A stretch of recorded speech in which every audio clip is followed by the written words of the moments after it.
garden, the Mecca, the arena in which people dream about fighting at. That is one Mauricio Herrera, 28-7. He's 38 years old, and I was watching him up on the dais, and I'm watching him now. And you know what? It's just, he's done this before. He's not going to be flapped. He's not going to be shaken. He's taking it all in. He's over the, everyone's like, oh, Canelo, and New Kids on the Block, and Oscar, and this. And this is just the veteran. He's the solid veteran. And I was talking to the trainer, Andre Rozier, of your foe, Sadam Ali. And he says, Herrera's a good one for us, coming off that. I said, but very tricky veteran. El Maestro. You're a tough out, bro. You come off a fight with, Soto Caras? Yeah. What happened in that one, Mauricio? 10-round decision. 10-round decision. Yeah, I win that one. Because I never know with your fights, I have to sometimes go back and say ones that were an L were a loss. Was it really a loss? How many fights did you get screwed out of? Which fights? Name them, please. Well, let's set the record straight. When somebody asks me what's your record, I honestly don't. I don't know because I get mixed up. When they say you run, you rob, you lost. Right. But I've been robbed a couple of times. I mean, if you want to go back. What are the top 3 robberies, Herrera? Well, I remember the first time I got robbed was on Showbox, and that was with what's his name? Chondo, Mike Chondo.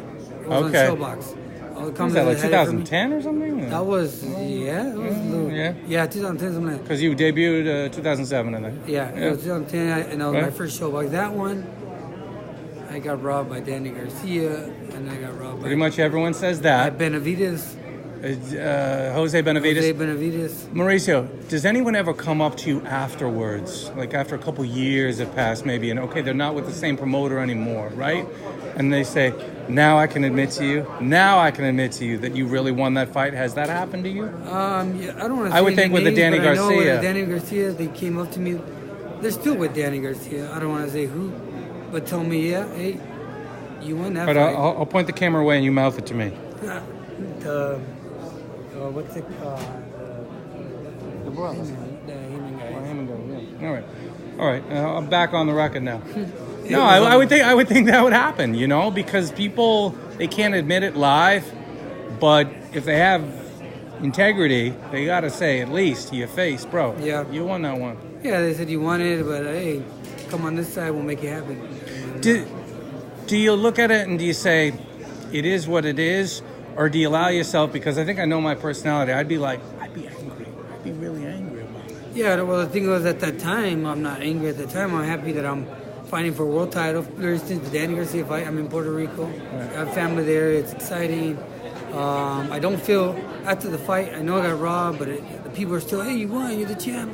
So you feel the buzz, and you're not even pissed off. And then what, the next day? And then, no, not even the next day. For a while, the buzz is going on. Right. But then you fight, and then it fades away. They still call you champ, you're the champ, but then that fades, and then I get robbed Benavidez, and then the same thing, I still hear about it. And then at the end, you're hearing it, but am I getting the fights because of that?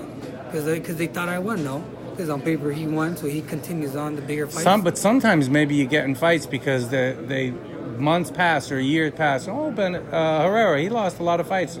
We'll take that fight. Then it benefits you. Oh yeah, that's because you're not. It does benefit you because you're not a guy who in reality has 7 losses. You're much better than that. So it can go both ways. Yeah, it goes both ways. But my career's been up and down, and I'm just trying to climb up again. And now I got this opportunity. So this is another big one. Right. So I spoke to Gomez and Diaz. I think Gomez said high stakes are high for this one. Loser becomes kind of a what do you want to call a trial horse or whatever. Yeah. Winner in line to maybe get some sort of title shot. Have they told you? Have they said a win here means what? No, not explicitly. No. But you get the sense that a win here means be what? A good win. That'll give me a good shot at the welterweight division. It's at a bigger name. Right. And it's something bigger than what this is. It's all about, right? Yeah. And Sadam Ali, you like fighting a guy coming off a loss in that manner, or maybe not because you know what? So much to prove. Do you like it? I like it. I don't care either way. Yeah. He has so much to prove, but at the same time, mentally, he's coming off a brutal fight. So he has that in his mind, even if he says he doesn't, even if he says he's motivated and wants to jump back. It's not that easy. I want to jump back and just prove myself again. No, but he still has those demons. So when he's in the ring, it's my job to remind them. Is the right word demons? Yeah, you can say that. Yeah. Because being knocked down, knocked out a couple of times, buzzed like you're in the dream world. Those are demons because that's close to dying. I mean, he could be out. He probably thought about, man, should I continue? This is being when you get knocked down like that. I'm sure you have second thoughts about going back in. Should I let it go? It could have been worse. So for me, those are demons. So not a bad situation for you to be coming in against a guy who might have those thoughts ringing in his head. Ghosts, demons, what have you. Something that'll come up. Reminders, Now, Mauricio, do you fight a guy like that coming off a situation like that a different way?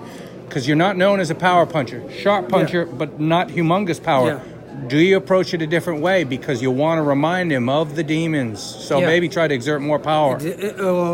And it's not like I'm going to get power out of nowhere, but what I want to do is try not to let him in the fight, mentally from the beginning, so he doesn't feel comfortable. Starting up where he was against Munguia. Exactly. We could expect maybe slightly quicker start. Yeah, just frustrating him, making him think he wasn't ready. He should have took more time off or something. But almost reminding him of that, and that doesn't necessarily mean power punches. It can be frustrating or maybe making him feel, man, I can't do this anymore, or is it me, or questioning himself, I am looking forward to this fight because of this drama, these storylines, and I suspect probably you are too. Yeah. Do we want to tell the fans on what level? I'm not blowing smoke or what have you, but do we want to tell the fans, no, this is going to be a really good fight? Yeah, to all the fans, this is going to be a great fight. I mean, he's coming off trying to prove something. I'm still trying to get my spot again, get that buzz again, so I think we're both hyped. And both have different things to conquer in there, and mentally, so we're both going to be ready, I think, and you're going to see different things, different emotions in that ring. Life is so much about emotions, and when that is apparent going into a fight, it certainly can lift the fight. You're 38, 28-7. How much do you know what you have left, and how much do you have to go out and prove it in the ring to prove it to yourself? It's all about feeling, and I always feel, I haven't felt my age. I never talk about my age. I don't think a lot of people even know how old I am. I mean, I fought Danny, we'll say 3 years ago, and I was still. You weren't young then. No, so right. I mean, I still feel young, crisp. When you don't have it anymore. But do I don't know. Yeah. Do you know?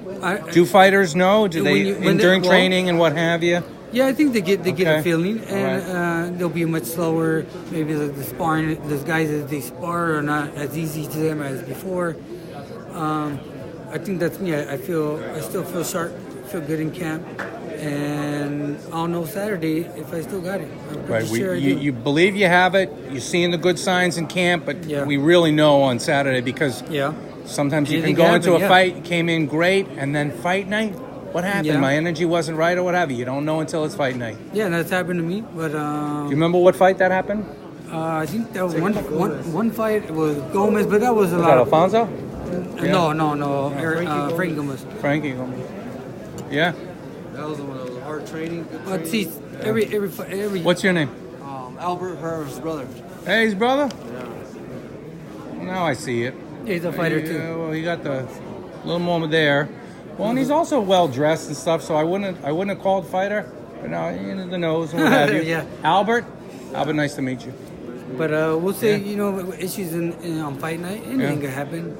I mean, when I fought Mike Alvarado, if you remember, that was a tough fight, a close fight. Every fight I have is tough, and I give everybody a tough fight, so they can't say it was easy and a one-sided win. No. So Mike Alvarado, I couldn't move my legs for whatever reason. I couldn't box, so that was the first fight. I went to brawl with the biggest guy I've ever fought, and I stood my ground and fought there 10 rounds, no hugging, just all out. So that's a fight. So that's a good one to rewatch on YouTube, rewatch. If you want to acquaint yourself with Herrera, if you haven't watched. Herrera, where do they find your stuff on social media? If you can find me on Instagram, on Mauricio Herrera 359. 359. Just 359. What's the 359 stand for? And my wife made it a long time ago. Long time ago. Put 359, so I don't know why, but That's not, 359. that's not the area code or anything? There is nothing. All right. Nothing. There was another Mauricio Herrera who was 358. She's like, "Oh, you're 359." Yeah, 359. All right. Hey, looking forward to watching on Saturday. I thank you and appreciate your time.